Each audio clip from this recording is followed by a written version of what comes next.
Ito ang 2026 Kawasaki Z500.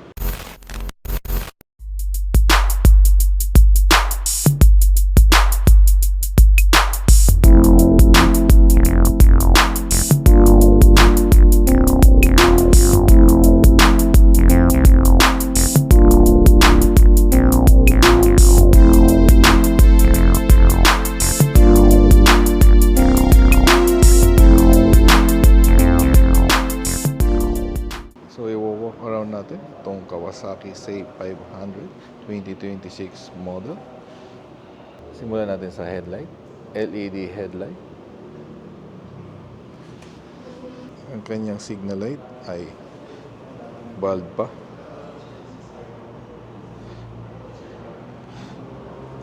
Ang front brake system niya with ABS with Nissin caliper.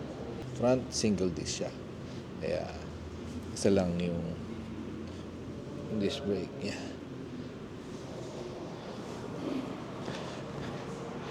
Ang makina niya ay twin cylinder pero liquid cooled siya. Ayan.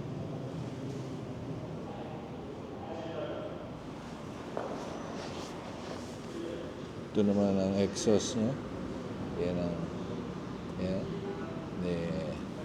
Sa pipe. Sa rear naman, disc brake din. And yun, Nissin caliper.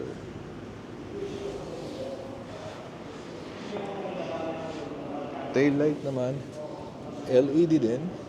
Same as front, bulb din ng kanyang signal light.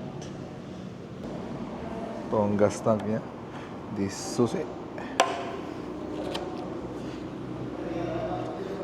Sa left hand switches, high-low, hazard, signal light, horn, and may pass button siya. Ayan, pass button.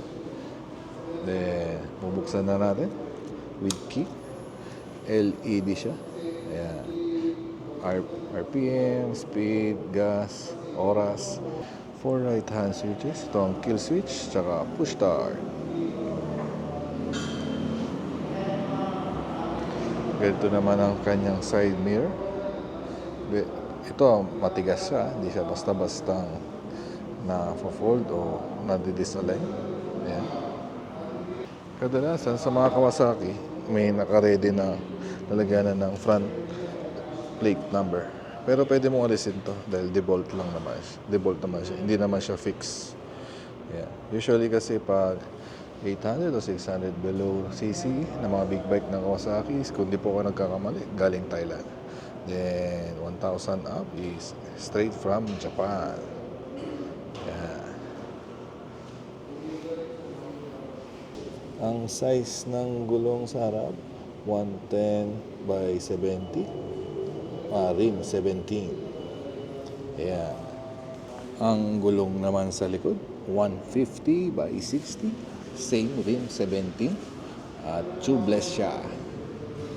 Good. Pag sinakit ko nga pala to, ang height ko ay 5'9", flat-footed, same fit. And for the SRP of Kawasaki Z500 2026, 289,800 pesos only.